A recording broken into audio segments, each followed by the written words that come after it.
Hello, this is Alex from PHP Academy with another video for the new Boston.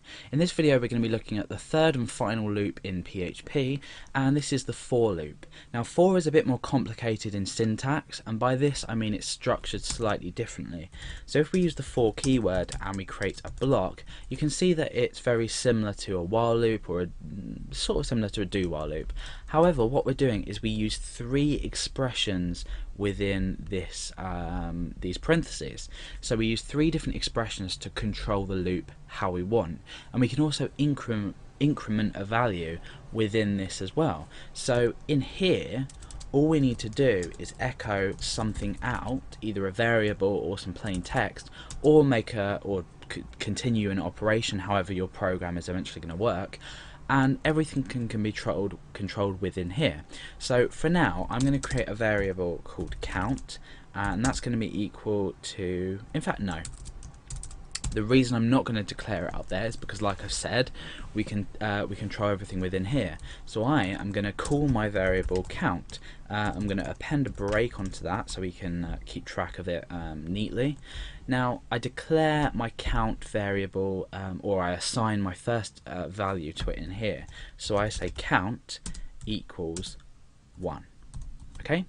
Now what I do is I put a semicolon, and then I say what this is basically the next part of the expression is what needs to be evaluated, true or false, to determine whether the block should run. This block should run. So count, while count is smaller than or equal to 10, like we've done in the previous examples, and then we say count plus plus. We don't need another semicolon to end here, it just ends. So what we're doing is, let me just separate this out so it's a bit more easy to read. Okay, so we're setting initially our count variable to equal 1. Then we're choosing this, we're creating a condition that needs to be true or false, and then we're incrementing here.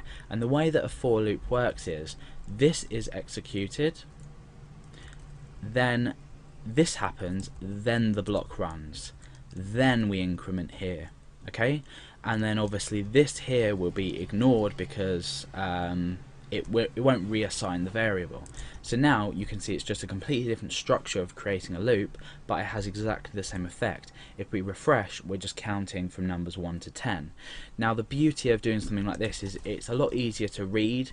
We can also obviously assign this on the fly. It's neater as well. If I was to just simply change that to greater than, this to minus, so that's decrementing it, this to 1, and this to 10, now what we're doing is we're counting from 10 to 1. So we've just changed them three parts of each expression around, where we're saying count is equal to 10 initially, while count is smaller than, or sorry, greater than or equal to 1, decrement until we reach 10. The condition until we reach 1. The condition is until we're still greater than or equal to 1. We still execute the loop and we still echo.